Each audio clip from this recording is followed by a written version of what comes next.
story and did a wonderful job. Yeah, it is the way. All right, now it's time to introduce the speaker. I think I met you guys, you and your wife, at lunchtime, or was it breakfast? I think it was breakfast, I think. Yeah, it's been one long day. But yeah, no, I met these two at breakfast. They come and sit down with us at our table. They came in late, and we hit it off, and he's got a really good personality. And I told him, I'm like, we're like everybody I meet, and I don't even might not know you, but you're a friend of mine before we even meet, because I make friends no matter where I go. He was just like that. It was like hit it off, and it was like his personality's like. So I'm not going to put Carlos up on a pedestal, but I'm going to let him give his story, and I appreciate it. And I'd like to thank him for being here. And I'll give you Carlos H.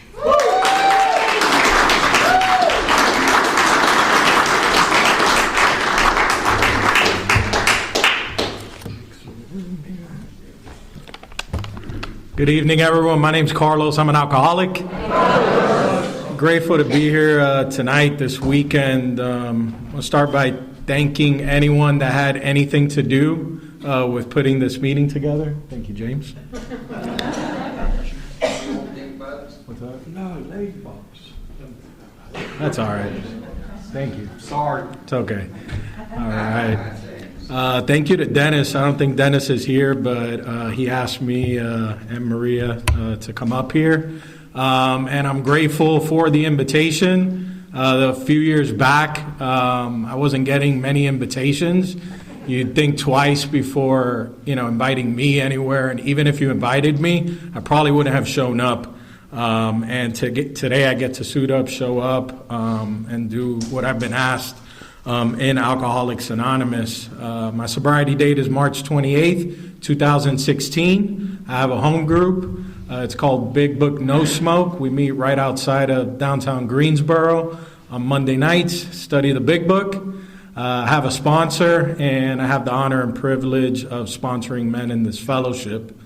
March 28, 2016, woke up that morning, and it was, just this nightmare that I continued waking up to constantly for quite a few years.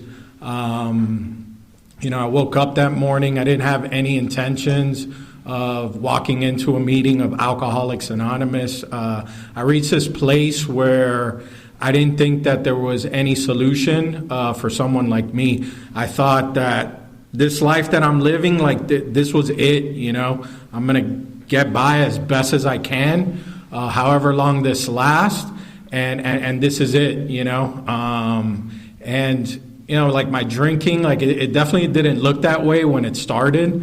That's how it looked when it ended. It started in 1995. I was 15 years old. By that point in my life, I remember going to these social parties in high school, and those were so uncomfortable for me. I'd be there, I'd be full of fear. I'd look at my friends, and they were able to go up to the girls and have a conversation. And I was like, man, how do these guys do this, And, I'd have this whole dialogue in my head. One night there was alcohol was involved, and I started drinking, and I experienced freedom that night. In retrospect, going into that first drink, I wasn't okay. I hadn't been okay for quite some time. I remember as a kid being restless, being irritable, being discontented. I wouldn't feel connected with others. If I was in a room with strangers, I definitely didn't feel connected. But there was many times where I was around loved ones, and I didn't feel connected either. So going into it, I had all these things going on, full of fear, and I couldn't put a label on it at the time. Bless you. But I don't know if it was that first drink, the second drink. At some point in that night, it happened, and it was freedom. I had the time of my life that night, and what I took away from that night was I'm going to be doing this a lot, and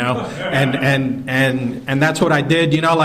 Off the bat, I wasn't a daily drinker or anything like that. I was 15 years old. Alcohol wasn't as readily available to me as I probably would have liked it to be. But if you took a pie chart of my thoughts throughout the week, a big chunk of that pie chart would be focused on Friday night or Saturday night, when I went to this party or hang out with my friends and alcohol was going to be involved. Right off the bat, my drinking wasn't normal. It was abnormal. People around me would tell me that my drinking was abnormal. In the beginning, there was some consequences as a result of my drinking, but none of those consequences outweighed what alcohol was doing for me. So it just from an early age. I think I was 18 when I discovered pawn shops. I don't know if anyone here ever visited a pawn shop, but I did that quite a lot. I'd walk up to the counter and give them something. They'd give me money back, and I'd be able to keep the party going. Usually when I was going to these pawn shops, I never took things that belonged to me. It always belonged to someone else. And those were signs that, because I drank with other people, they weren't taking things to pawn shops. I never saw these pink slips coming out of their pockets. I remember going to college and, I couldn't show up to class. Just forget, trying to pass a test or do any of that. I just the basic ingredient, just showing up. I couldn't do that. I couldn't. And it wasn't long before I was, kicked out of the college. I remember having to write a letter, to be admitted back, only the following semester to do the same thing again, even though I had good intentions going into it, and I set out to do something different each time. I just couldn't do it, and I couldn't show up. And, the people around me, my parents, it seemed like it was a big deal to them. But big things like that, it just wasn't a big deal to me, and I never tied any of it to my drinking. It's if I was in this delusion, in this fog, anyone that even tried to touch that topic with me, I'd get very defensive, And it took some time, but I think it was 2008 when I walked into my first meeting of Alcoholics Anonymous, and by that time, it was well apparent to anyone close to me that alcohol was definitely a problem in my life. I don't remember the exact situation that happened. But something happened as a result of my drinking, and it was a tiny intervention, go get help. Alcoholics Anonymous could help you, and I never knew anyone that went to AA. If someone even mentioned the word alcoholic, I had a different picture of what an alcoholic was. But I agreed to walk into that meeting to get these people off my back. I had no intentions of trying to recover from anything. I was clear on exactly what I was going to do when I left that meeting. I walked into that meeting feeling like I do not belong here. My mind was closed off to receiving any type of message that night. If my mind was open, maybe I might have found some similarities between the people that shared in that meeting and my own situation, but my mind was closed off to that. So, I might have heard someone that got a DUI or ended up in prison or, lost their children, ended up in treatment. Those are the things that I heard, and none of those things had happened to me up to that point. So I left that meeting knowing that you people really need these meetings, I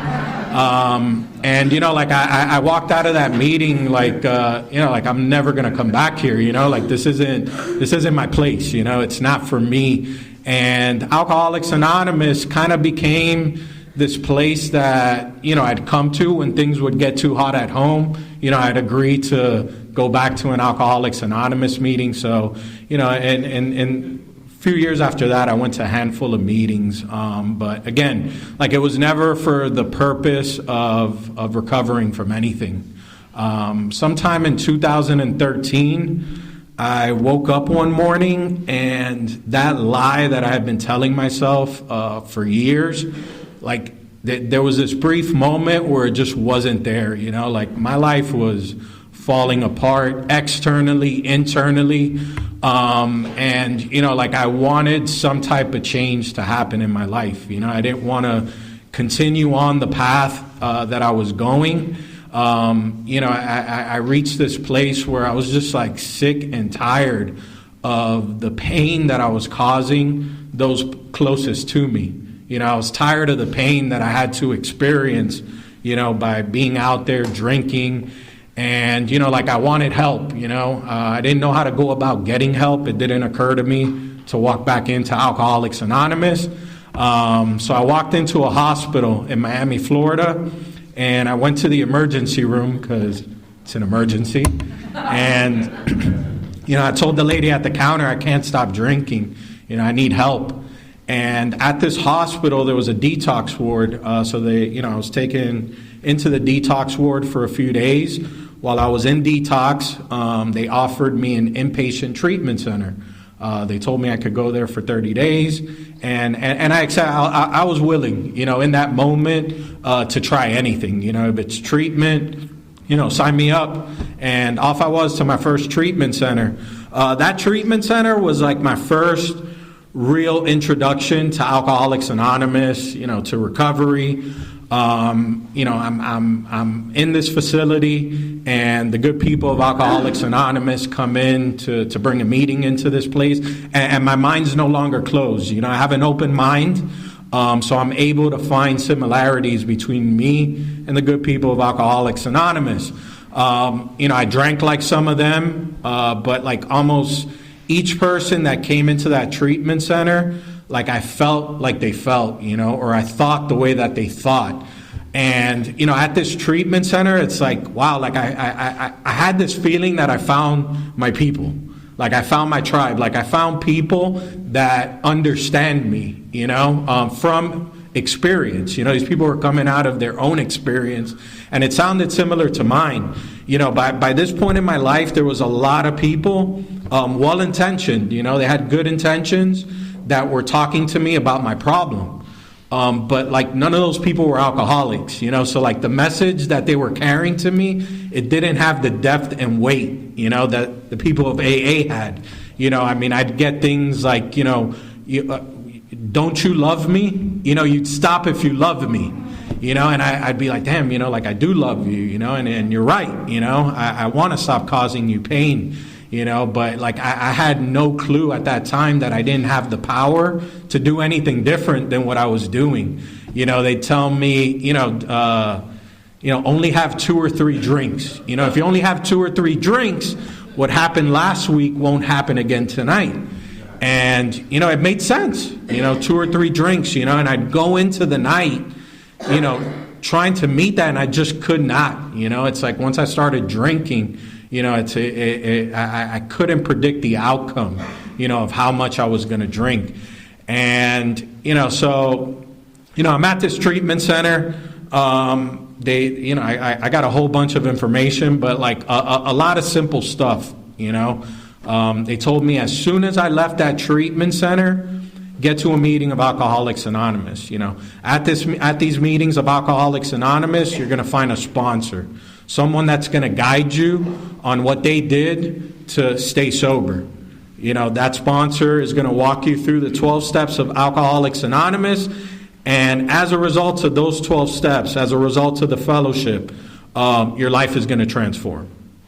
I'm not the brightest bulb, like in a batch, but like I'm not the dimmest either, Like it was pretty simple directions on how to get started on this new journey, so like I left that treatment center telling myself, like I'm gonna do this, and I leave that treatment center, and I might have gone to some meetings here and there, never found that sponsor, that guide. I was the guy that would walk into the meeting late and leave early, like that. And, if I stayed till the end, like people knew that I was new and they'd come up and try to help me, and like my whole department would shout at them that I did not want their help, and it baffles me that, like, I'm going to this place because I need help, but then you come to help me and I don't want your help. Like I couldn't wrap my head around that, but like it didn't take long before I just stopped going to meetings, and a couple weeks later, like I'm literally like my face is planted on the concrete, like literally. And I was taken, after this drunk, I was taken to the hospital, and I'm in this hospital for 7 days. And on the 7th day, the nurse comes in and tells me I'm going to be discharged. I'm walking out of this hospital with my mother, and there were some arrangements made for me to go to a halfway house. I remember my mom holding my hand and just tears running down this woman's eyes. Like she was absolutely terrified. She was begging me, please go directly to the halfway house. And, like I could not believe in that moment that she would think that I was going anywhere other than that halfway house. Like if you hooked me up to a lie detector test and asked me if I was drinking, I would have told you no, and I would have passed. I had absolutely no intentions of drinking. I remember promising her that I was going to call her as soon as I got to that halfway house. I never made it to the halfway house. I ended up somewhere along the line, I ended up at a liquor store.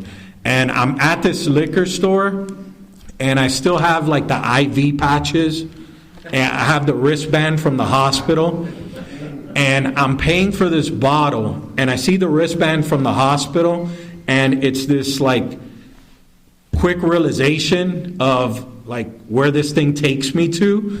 But once I'm at that point, there's like no negotiation. Like, I'm getting that bottle, and that's what I did. And, a few hours after that, I'm in the top bunk of a jail cell, and I'm looking up, like just asking myself, like, how did I get here?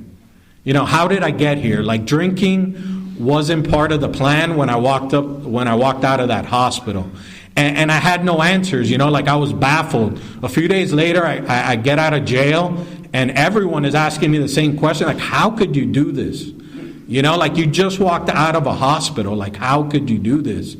And, like a lot of times, like I'd have some alibis, for like why I did what I always did. I'd blame it on her, I'd blame it on the job, I blame it somewhere. Like, that was one of the cases, like I did not have an answer, like I didn't know why I did what I always did. The big book talks about this utter inability to leave it alone no matter how great the necessity or the wish. Like that's me. Like I had great necessity, I had a great wish to not drink, and there I was, like, like I didn't know at the time that I didn't have the power, to do anything different.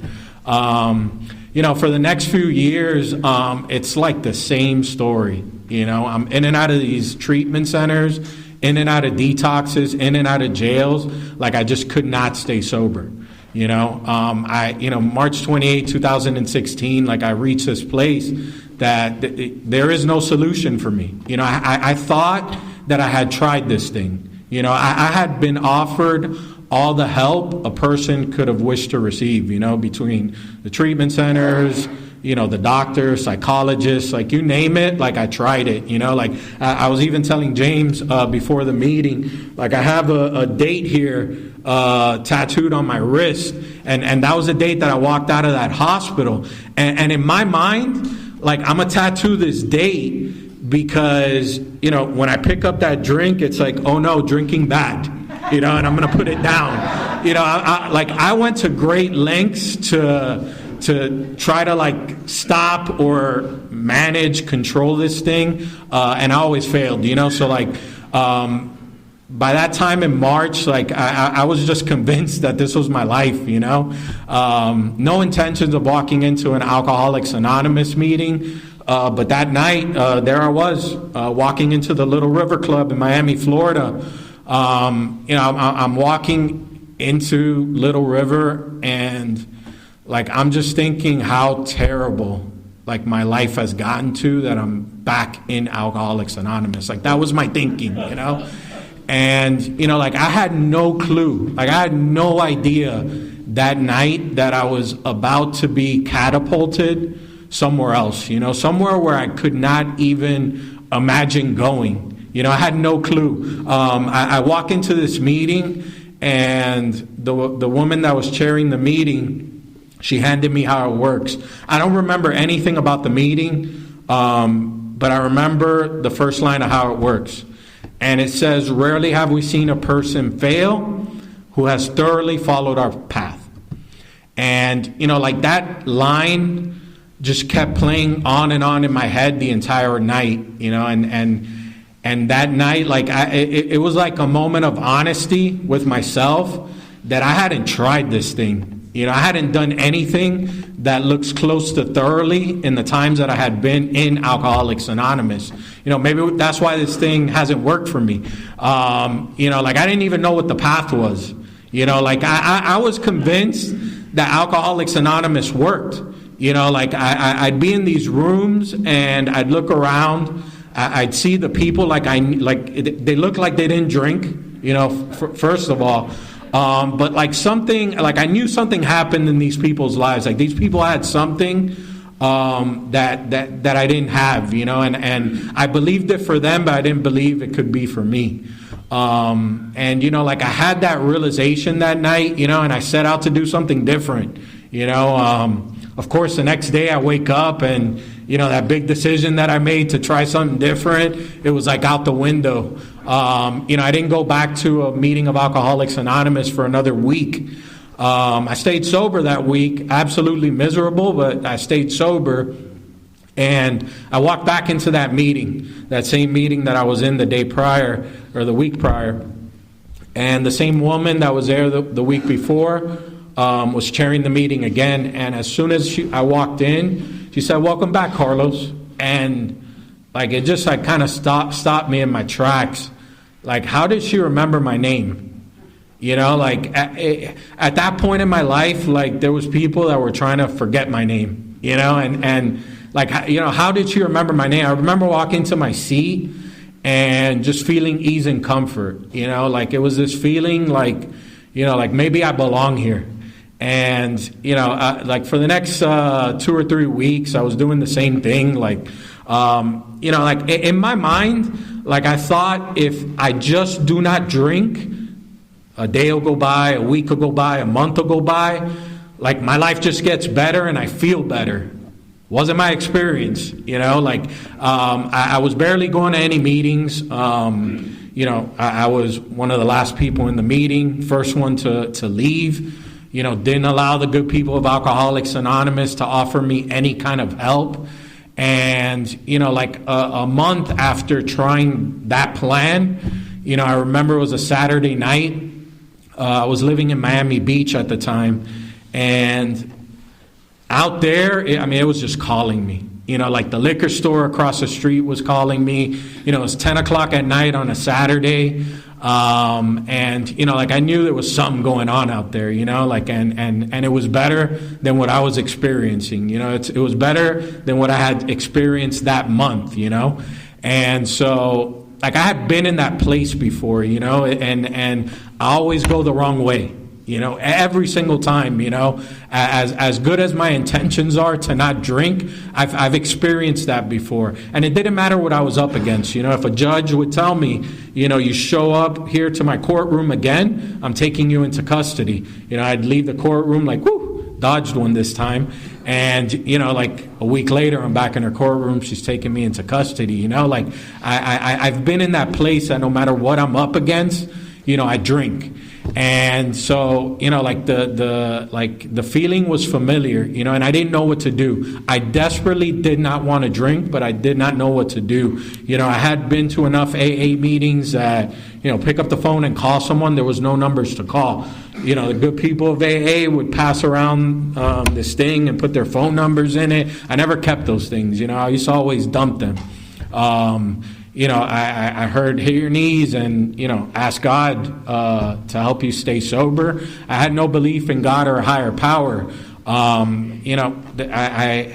I remember going into my phone, and I had downloaded this app on which shows you like where the next meetings are in town, and there was one more meeting in Miami, Florida, and it was like way across town somewhere. And like I was debating, like, should I go to this meeting? Because like going, like in this month that I have been going to AA, I've been going to the same group. I've been seeing the same faces. They already get the picture that I don't want to talk to them. I don't want them to talk to me. And so now I know I'm going to walk into this meeting. I'm going to walk in late. As soon as I walk in, everyone's going to look at me. So I'm like, should I do it? Like, I desperately didn't want to drink. I got in my car and I drove across town. I showed up, 5 minutes late or whatever it was, to this meeting. And as soon as I sit down, the chairperson asked if there was anyone new to that group for the first time. And I made the mistake of raising my hand. And, the guy told me to come up and pick up a visitor chip. And everyone's clapping and, doing that thing. And so, I go up and I pick up this visitor chip and I go back, to the couch in the back of the room. And I read this chip and it says, "There's no strangers in these rooms, only friends we haven't met." And, in that moment, like I got ease and comfort. Like I was able to, like that same thing that alcohol did for me. Like I found that in that moment, and leaving, like I was able to stay as present as I could be at the time and receive some kind of message that night, and when I left that meeting, like I didn't feel like drinking, I was able to go home and lay my head on the pillow and get a good night's sleep. I woke up the next morning and I realized that this whole thing that I was doing, like having one foot in, one foot out, it's not working, and it's never worked for me. And I knew I could, if I was going to stay sober, like I had to do something different. Like this was not going to work. And I went on a Sunday morning to a meeting, and I'm sitting in this meeting, and coming to a meeting of Alcoholics Anonymous, it was a chore. Like like I wasn't happy going in there. Like it was an absolute chore. It was like my mom when I was a kid telling me to clean my room. It's like, and so like I'm sitting here on a Saturday morning in this meeting, just like in this self-pity of like, how terrible my life is. And in walks this man. And this guy was fired up to be in an Alcoholics Anonymous meeting. Like I had never seen anyone that happy to be in AA. I remember looking at this guy and just thinking like, man, if I could have like a piece of that, because like I didn't enjoy being there like this guy obviously enjoyed being there. He just left me with that, like if I could have a bit of that. And, this guy spoke that day, and he talked about this book and, and he shared his experience. And after the meeting, I went up to this man and I asked him if he would sponsor me. And, he told me, he was excited, and he told me, get a copy of this book and to meet me at that clubhouse every Sunday. That was going to be his commitment to me. He was going to meet me there every Sunday, and we're going to start the journey through the steps in this book. The following week came, and I met that man, the time, place, I had a copy of this book. I honored that commitment. I hadn't honored any type of commitment in a real long time, But I told that guy I was going to be there, and I was there, and as soon as we opened up this book, it grabbed a hold of me right away. I was reading about myself in each and every one of these pages, and he didn't assume that just because I was in a meeting of Alcoholics Anonymous and asked him to sponsor me, that I was an alcoholic. He told me that the most important thing that he knew was that he was one, and I had to find myself in this book, and form my own diagnosis of whether I'm an alcoholic, and, I'm going through this book, and, we'd go through line, and we'd read some paragraphs, and he'd come out of his own experience with the material that we were reading, and he allowed me the opportunity to find my own experience, in the book. And, going through the early pages of the book, doctor's opinion, all the way to page 43, somewhere along that line, I became convinced that I was an alcoholic as described in this book. For about 8 years, I passed through Alcoholics Anonymous, and, I'd raise my hand in meetings and say, my name's Carlos, I'm an alcoholic. If anyone would have asked me, what makes you an alcoholic? The only answer I'd have is, I drink too much. I end up in treatment centers, like that would be my answer, and it's a common trait of a lot of us. A lot of us drink too much. Some of us end up in treatment centers, but the book had a different description of what an alcoholic looked like, and I fit that description to a T. The book talked about this allergic reaction that I have to alcohol.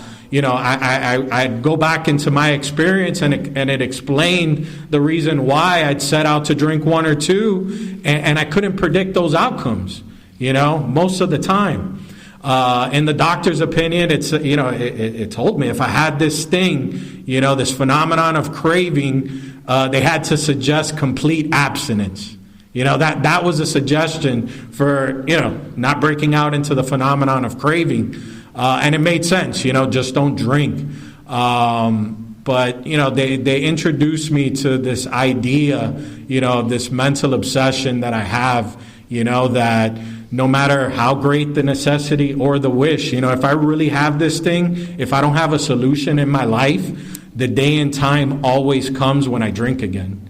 And the day and time always came when I drank again. No matter what I set out to do, I always drank. I didn't want to hurt the people around me. I didn't want to go through the things that I had to go through as well, when I was out there drinking. But the book showed me that I didn't have the power to choose to do anything other than what I was doing, and I became convinced I had this thing, and that unless this solution that's in this book, this solution that we find here in this fellowship, unless that worked for me, the day and time was going to come when I was going to drink again. I was convinced, and I was quickly pointed to the solution. And we agnostics, my sponsor told me, if you're going to stay sober, you need to develop a relationship with a power greater than yourself. And that's what the whole 12 steps is designed to do. It's designed to enable you to find a power greater than yourself.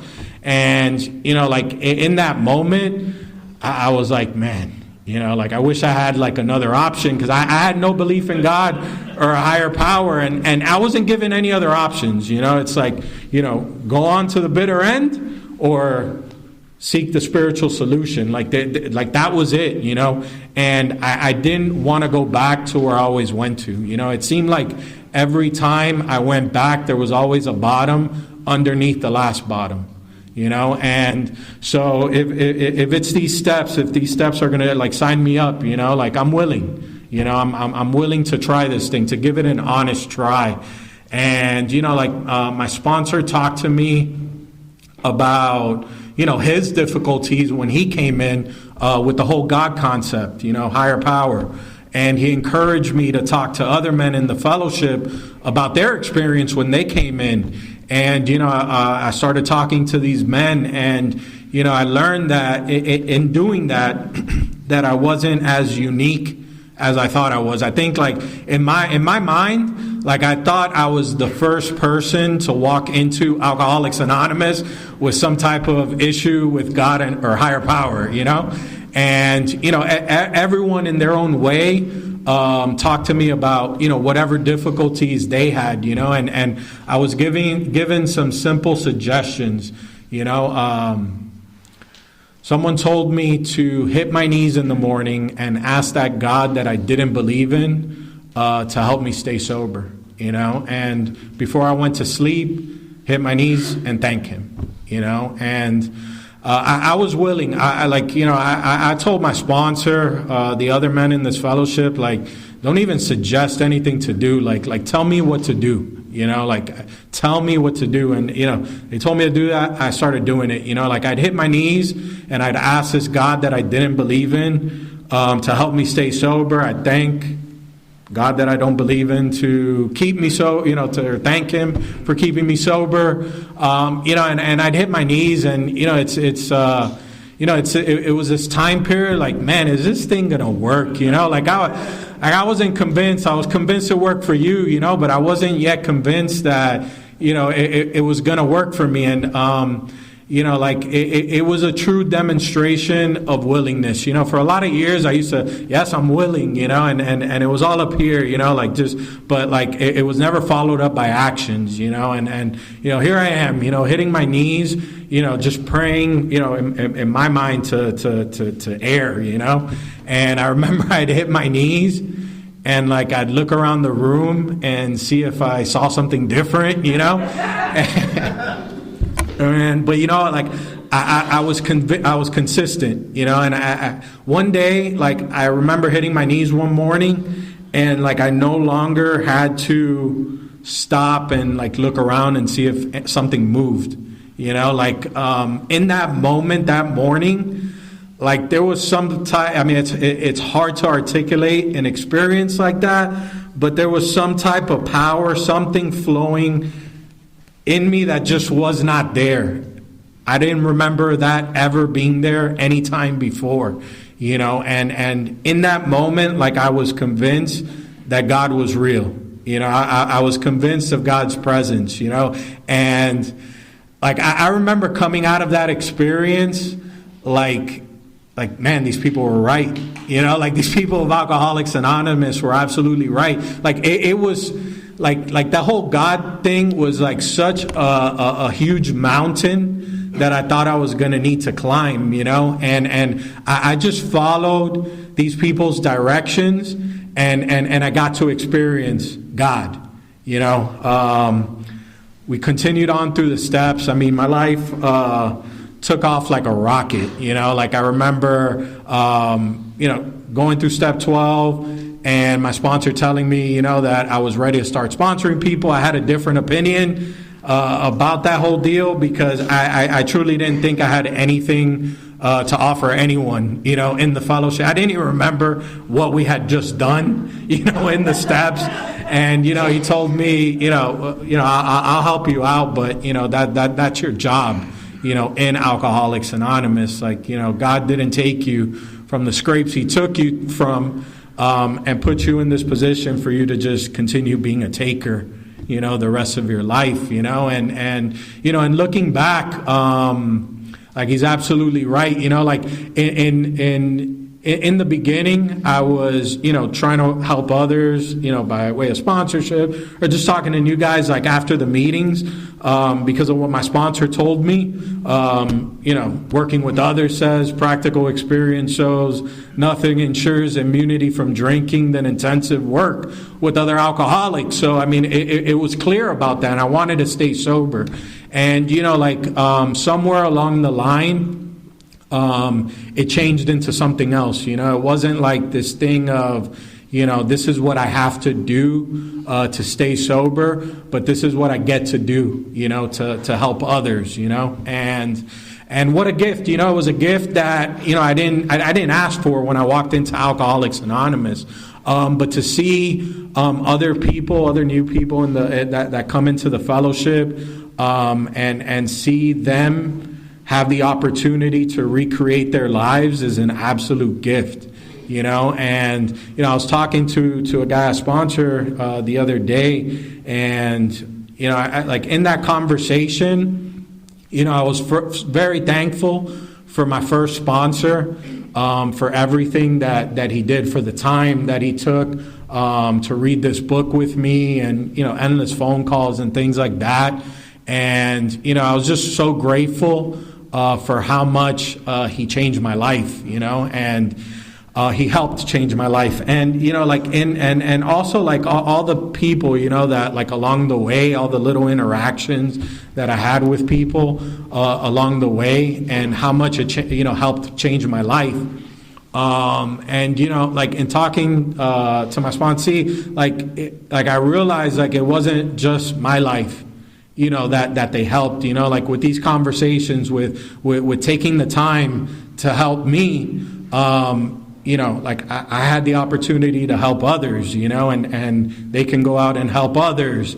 And, like my family today, like they don't worry about me, like them taking the time help them too, because they have peace of mind today. I'm not robbing their serenity. So like, what happens here, just with these conversations, one alcoholic working with another, it helps shape so many lives, what a blessing, like what a gift we get here in Alcoholics Anonymous. I think I was about a year sober or so when I met Maria. She walked into my home group, and they say, I don't know if you all heard the joke, how do you know when an alcoholic is on their second date? Because a moving truck is outside. Well, we had that whole deal going on. We had the moving truck, marriage, a baby on the way. I mean, the whole deal, and like going into all that, I mean, it was like a radical change. For 1 minute, like my only focus was Alcoholics Anonymous, and now I have a wife, a kid on the way, 3 stepchildren that were a teenage age. Like I had no clue on what it took to do any of that stuff. Like I had no clue what it took to be a husband. Like I had tried that once, like years before, and she left really fast. Like she left really quick. Like I had no idea what that took. And I had no idea what it took to be a father, and our daughter Joy, was on the way. I had no idea, what it took to be a stepfather. And so I had like all these things going on, and I came right back here to Alcoholics Anonymous, and the men of this fellowship, they helped me, and a lot of them helped me by showing me. I'd see these men with their wives, and I saw how they operated, and it helped teach me, on what to do. And I'm still in work in progress, There was a lot of trial and error. Maria's very patient and tolerant, I'll tell you that much. But it's been an absolute joy, Maria and I get to share this journey together, and coming up here, like, going to a convention, like doing things like this, it's like an absolute blessing. I remember being in treatment the first time, and when I was in my first week there, like I couldn't sleep much, and so I'd go outside the treatment center, and there was a tech there that worked at the treatment center. His name was Ron. And Ron had been sober for like 40 years. He was retired. He just liked working at the treatment center. And, I'd go out there, and Ron would just talk to me. He'd talk to me all night. And Ron would always talk to me about his wife, and how great his marriage is, and, all these great, wonderful things, and I remember one night he told me, man, there's nothing more beautiful than 2 people on a spiritual path coming together, and, with God at the center, and I remember, and he mentioned Alcoholics Anonymous as well. I remember, like, what is this guy talking about, And, I don't remember what I did like 5 minutes ago sometimes, but I remember that conversation with Ron, and, all those things that Ron used to tell me, like that's what I get to experience today, with Maria. My relationships with women, like they always like started here, and it was like a nosedive straight down quick, and, in the last 6 years, like our marriage, our relationship has only gone up, and we're both fired up about Alcoholics Anonymous. Like we both love Alcoholics Anonymous. We try to practice this thing not only here in the rooms, but also at home, and I've received endless gifts being part of this fellowship. I remember going back to college. Remember I couldn't show up before. So I went back to college, and I was terrified. I was absolutely terrified because of my previous experience, and I had a full-time job, and babies and marriage. Like how am I, like AA? Like how am I going to fit like college now in this whole deal? And I talked to other men in the fellowship that went back to college in sobriety.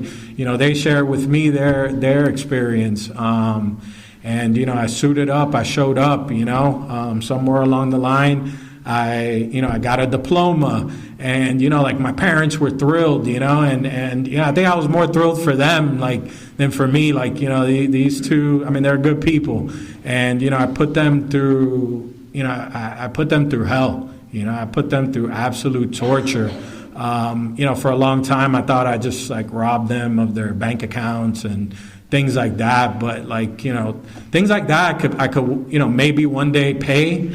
I could never really repay them for the nights that they had no clue where their son was. I could never repay that. I robbed these people of their security. I robbed them of their peace. For many, many years, and handing them that diploma. I mean, it was amazing, it was amazing to see the look in their faces, that, wow, this is where we're at today, Shortly after that, I started a business, and that was in 2001, and we're still in business today, God, has blessed us, in all sorts of different ways. I mean, I can be up here for a very long time talking about all the blessings. But I tell you all these things, to tell you that, even though there was a marriage, kids, college, business, all of these things that take time, what I'm most grateful for is that none of those things pulled me away from Alcoholics Anonymous. I still remained active in AA, still sponsoring people, still going to meetings, still heavily involved. Alcoholics Anonymous has remained in the center. One of the most important things is to stay sober. But I've learned the last couple of years, if we put the drink thing aside, if my focus is the program, participating in the fellowship and being of service, I show up better in every area of my life. I'm a better husband, I'm a better father, I'm a better business owner, I'm a better member of society. I'm just all around better when I'm really doing what's outlined for us to do here in Alcoholics Anonymous. One of the greatest gifts, though, that I've received in AA is that my daughter Joy and Ava have never seen me drunk. Those two little girls, they come from their parents come from a long line of alcoholism, all types of stuff, and those two little girls, they've never seen their mom or their dad drunk, and I'm grateful for that because, if I was drinking, I would terrorize those two little girls. I would absolutely terrorize them. And I know that I would terrorize them because that's what I did to each and every person that was in close contact to me. Even strangers. That's what I did. When the Big Book talks about being this tornado that rips through the lives of others, that's me. That's what I do to people. That's the guy that showed up to Alcoholics Anonymous. How do we get from that to this place that we're in now? I asked myself that question, and I'm absolutely convinced today that God is working in my life. He's not only working in my life today, But this guy that didn't believe in God when he walked in today knows that God has been with him, each and every step of the way. We called my mother, this woman that, I did all sorts of harm to, and she still loves me, after all the harm that I've done to her, And we got to FaceTime her earlier today because she's taking care of Joy and Ava. And, this woman is, smile from ear to ear. Like she's so grateful for Alcoholics Anonymous. And today she just has a different life. She gets to experience joy, like she gets to experience things that, as a result of the way that I was living, like, it didn't allow her, I guess, to experience those things, Today I get to be useful, not only in Alcoholics Anonymous. Like, this is where I learned to try to be useful to people, in AA. But now, it also carries over, outside of Alcoholics Anonymous, being useful in my own home, with my wife, with my kids, with my stepchildren, like I'm able to be useful in the boys and Maggie's life, and it's an absolute gift, like the Lord has been very wonderful to me, and I'm grateful that you all were here and took the time to listen to me. Thank you.